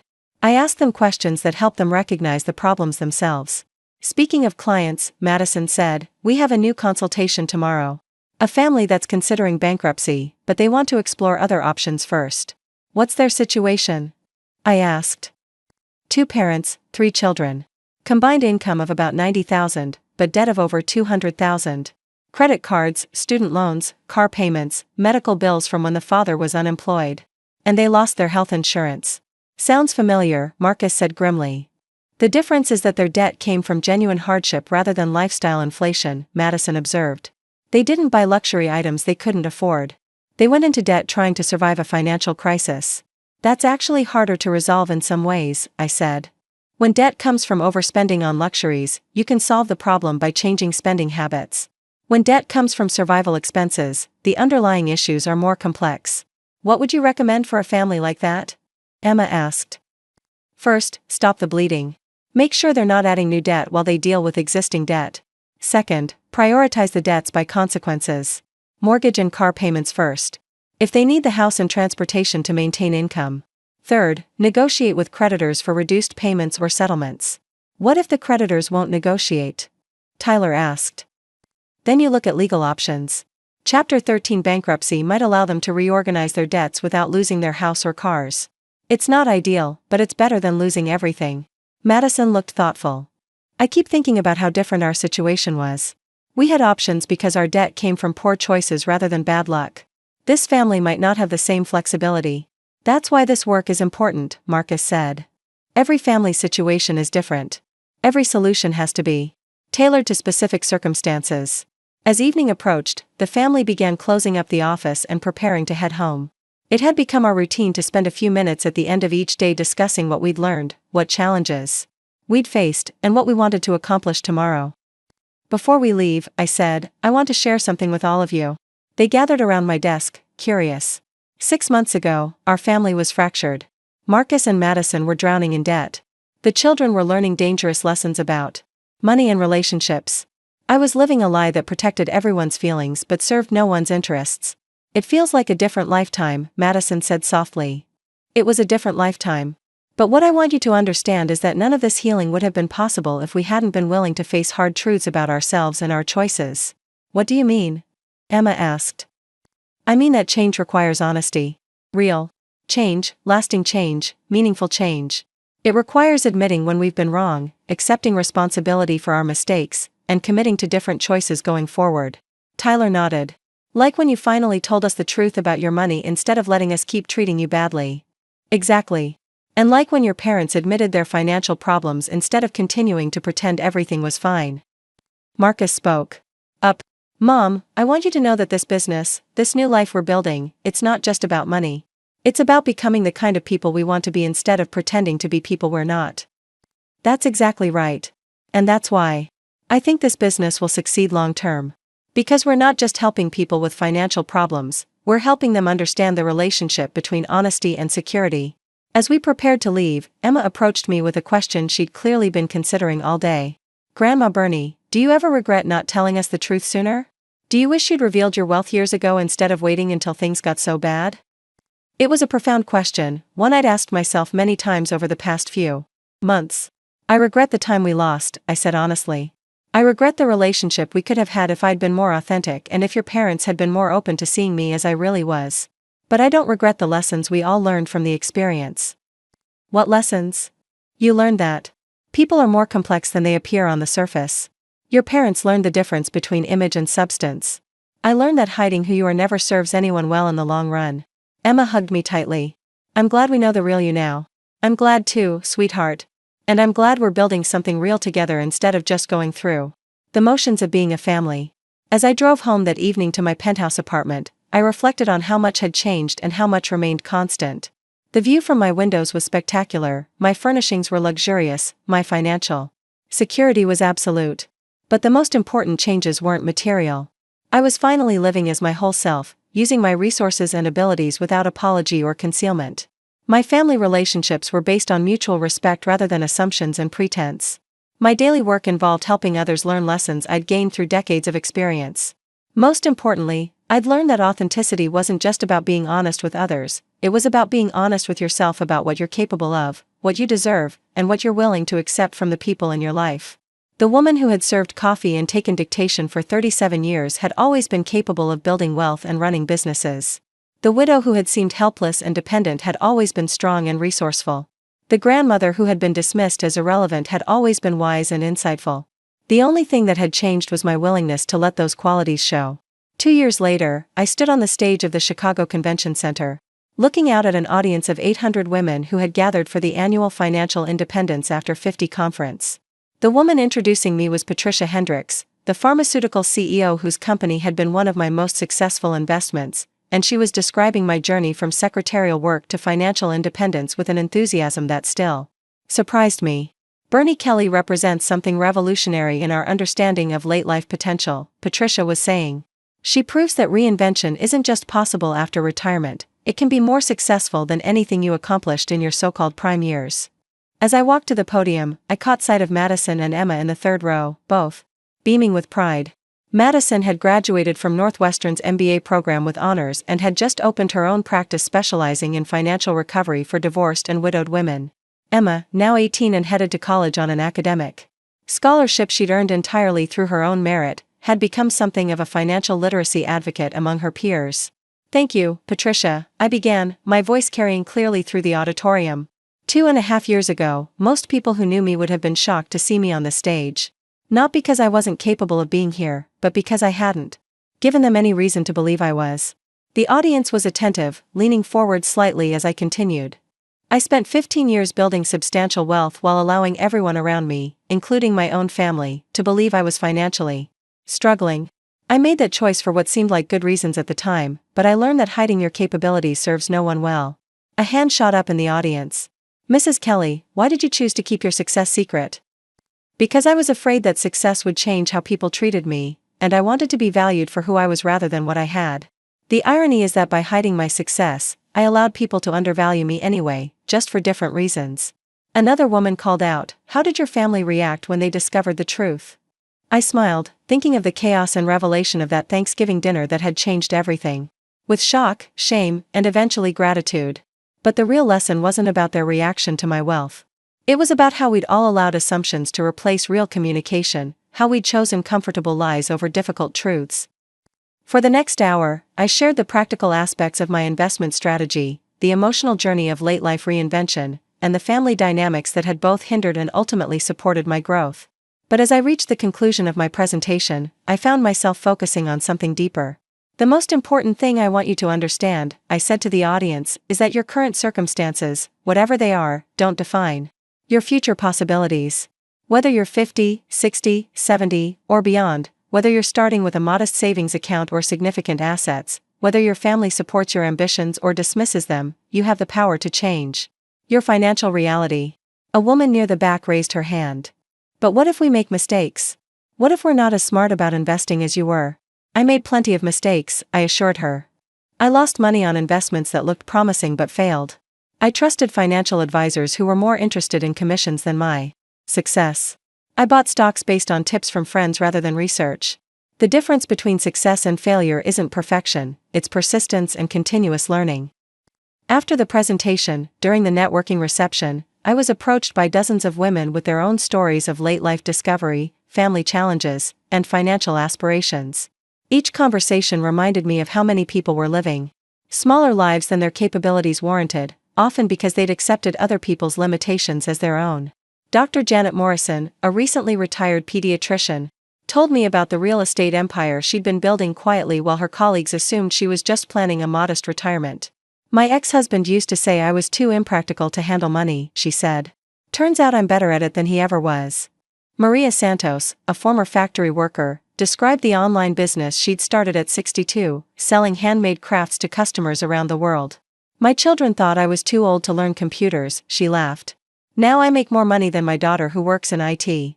Story after story of women who had discovered or rediscovered their capabilities after being underestimated, dismissed, or pigeonholed by families, employers, or society at large. As the evening wound down, I found myself in conversation with a group of financial planners who worked specifically with older women.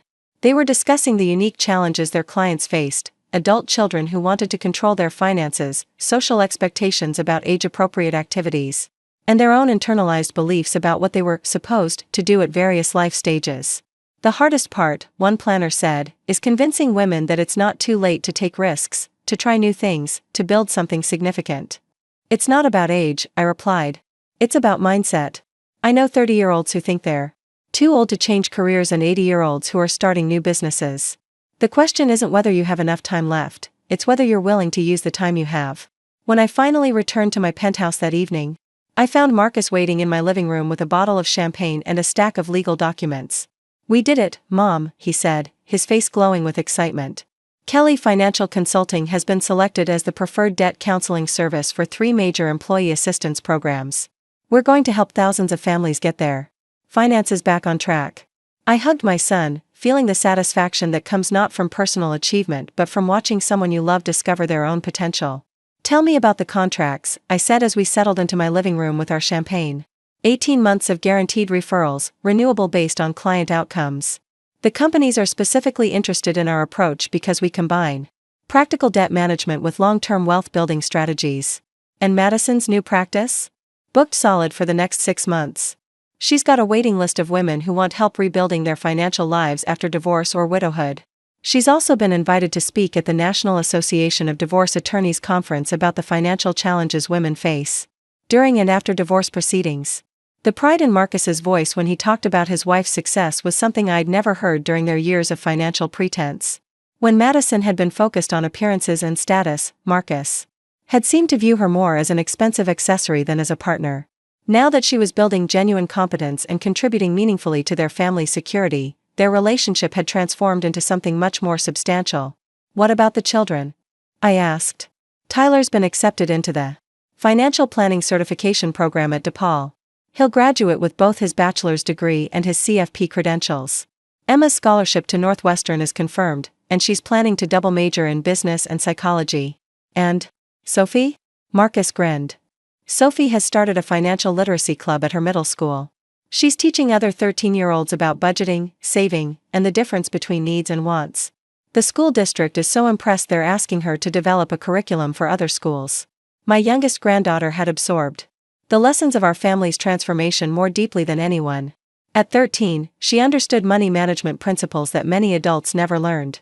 More importantly, she understood that financial security came from wise choices rather than high income, from long-term thinking rather than immediate gratification. As Marcus and I talked late into the evening, I reflected on how completely our family dynamics had changed. 2 years earlier, our conversations had been polite, superficial, and strained. Marcus had seen me as a burden to be managed, a reminder of modest origins he preferred to forget. I had seen him as someone I loved but couldn't reach, someone who had chosen image over authenticity. Now we were business partners, intellectual equals, and genuine friends. We discussed investment strategies, client challenges, and family plans, with the kind of openness that had been missing from our relationship for decades. "Mom," Marcus said as he prepared to leave, "I need to ask you something, and I want you to be honest. Always. Do you ever resent us? For all those years when we treated you like you were irrelevant? For the way Madison excluded you from things? For how long it took us to see who you really were?" I considered the question carefully. "I don't resent you, Marcus. But I do regret the time we lost. I regret that it took a crisis to bring us together as authentic people rather than the roles we thought we were supposed to play." "What do you mean?" "I mean that for years, you played the role of the successful son, I played the role of the grateful mother, and Madison played the role of the sophisticated daughter-in-law. We were all performing instead of actually relating to each other." Marcus nodded slowly. "And now? Now we're just ourselves. Imperfect, honest, real. It's messy sometimes, but it's genuine." After Marcus left, I stood at my windows looking out at the city lights, thinking about the path that had brought me to this point. The journey from Frank's widow to successful businesswoman hadn't been linear or predictable. It had required patience, courage, and the willingness to keep learning even when the people around me had written me off as irrelevant. But the most important transformation hadn't been financial. It had been personal. I had stopped waiting for permission to be who I was. I had stopped making myself smaller to accommodate other people's expectations. I had stopped apologizing for my success and started using it purposefully. The next morning brought a call that would test everything I'd learned about family, money, and authenticity. Catherine, Madison's sister, was on the line, her voice tight with desperation. "Bernice, I hope you don't mind me calling. Madison gave me your number. I'm in serious trouble, and I don't know where else to turn." Catherine and her husband David had been among the guests at that disastrous Thanksgiving dinner 2 years earlier. They'd been politely dismissive of me then, clearly uncomfortable with Madison's poor mother-in-law's presence at their elegant gathering. What kind of trouble, Catherine? Financial trouble. David lost his job 3 months ago. And we've been trying to maintain our lifestyle while he looks for something new. We've maxed out our credit cards, borrowed against our 401k, even taken a second mortgage on the house. The pattern was achingly familiar. Another family choosing to go into debt rather than adjust their standard of living when their income dropped. What kind of help are you looking for? A loan. Just to get us through until David finds work. We can pay you back as soon as he's employed again. How much do you need? $52,000. I know it's a lot, but we're desperate. The mortgage payment is due next week, and if we miss it, we could lose the house. I was quiet for a long moment, remembering similar conversations with Marcus, remembering my own temptation to simply write checks that would solve immediate problems, without addressing underlying issues. Catherine, have you talked to a financial counselor? Someone who could help you restructure your debts and create a sustainable budget? We don't need a counselor. We just need to get through this rough patch. David will find work soon, and then everything will go back to normal. What if David's new job pays less than his previous one?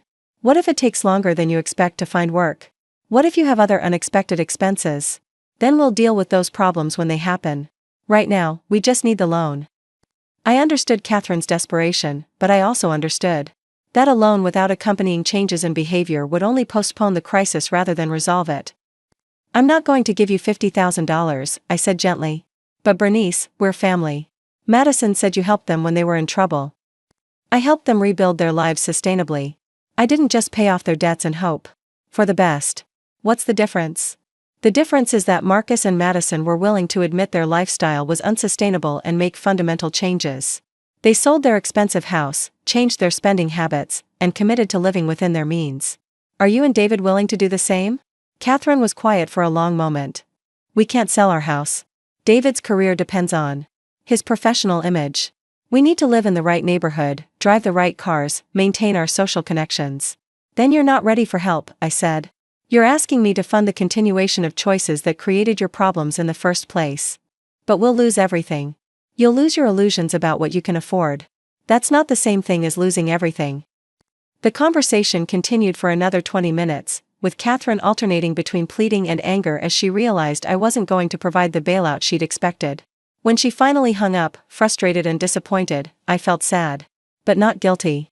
I'd learned that helping people sometimes meant refusing to enable their destructive patterns, even when that refusal caused immediate pain. That afternoon, I called Madison to let her know about Catherine's request and my response. I'm not surprised, Madison said. Catherine and David have been living beyond their means for years. I think she assumed that because you helped us, you'd automatically help them too. How do you feel about my decision? Relieved, actually. If you'd just given them money, they wouldn't have learned anything. They'd be right back in the same situation as soon as the money ran out. It wasn't an easy conversation. I'm sure it wasn't. But Bernice, you taught us that real help sometimes looks like tough love. Sometimes the kindest thing you can do is refuse to make someone's bad choices easier. Madison's understanding of the situation showed how much her own relationship with money had matured. 2 years earlier, she would have expected me to solve Catherine's problems with a check. Now she understood that sustainable solutions required behavioral changes, not just financial resources. As my 3rd year of Revealed Wealth progressed, I found myself increasingly involved in mentoring other women who were navigating late life financial challenges. Some were widows like I had been, discovering they needed to take control of finances their husbands had always managed. Others were divorced women starting over after years of financial dependence. Still others were women who had always worked but had never thought seriously about building wealth beyond basic retirement savings. Each woman's situation was unique, but I noticed common patterns: underestimating their own capabilities, overestimating the complexity of financial management, and accepting other people's limitations as their own. Eleanor Hartman was a perfect example. At 67, she'd been widowed for 5 years and was convinced she was too old to learn about investing. Her husband had left her comfortable but not wealthy, and she'd been keeping everything in savings accounts earning minimal interest because that's the safe thing to do. When Eleanor attended one of my workshops, she peppered me with questions that revealed both her intelligence and her self-doubt. Mrs. Kelly, what if I make a mistake and lose money? What if I'm not smart enough to understand the stock market? What if my children think I'm being reckless? Eleanor, I replied, what if you don't make any changes and inflation erodes the value of your savings over the next 20 years? What if you're smarter than you think you are? What if your children's opinions matter less than your financial security? 6 months later, Eleanor had moved a portion of her savings into a diversified portfolio of index funds and had started a small business making custom quilts for interior designers. She discovered not only that she could understand investing, but that she had a talent for identifying market trends and a passion for creating beautiful, functional art. "I wasted 5 years being afraid," she told me at our last meeting. 5 years of keeping my money in accounts that barely kept up with inflation because I thought investing was too complicated for someone like me. Stories like Eleanor's reminded me why revealing my own financial success had been necessary, despite the family upheaval it had caused. By hiding my capabilities, I had reinforced the assumption that women of my generation and background weren't capable of sophisticated financial decision-making. By living openly as a successful investor and businesswoman, I was helping to change those assumptions for other women. As my 4th year of Revealed Wealth began, I received an invitation that surprised me. The Chicago Business Hall of Fame wanted to induct me as an honorary member, recognizing my contributions to financial education and late-life entrepreneurship. The ceremony was held at the Palmer House Hotel, with an audience that included many of the city's most prominent business leaders. As I sat at the head table, wearing a gown that cost more than I used to spend on clothes in 5 years, I thought about the journey that had brought me to this moment. For years earlier, I had been seen as an elderly woman of limited means and modest aspirations. Tonight, I was being honored alongside CEOs, entrepreneurs, and business innovators who had shaped Chicago's economic landscape. When my name was called, I walked to the podium to address an audience that included my entire family, my business colleagues, and dozens of women whose lives had been touched by my story. When I started my career as a secretary in 1965, the idea that I would someday be inducted into this Hall of Fame would have seemed absurd. Not because I wasn't capable of achievement, but because society's expectations for women like me were so limited. I paused, looking out at the audience, seeing faces that reflected engagement rather than polite tolerance.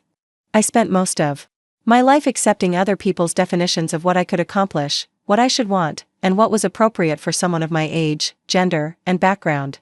It took me until my 70s to fully reject those limitations and start living according to my own assessment of my capabilities.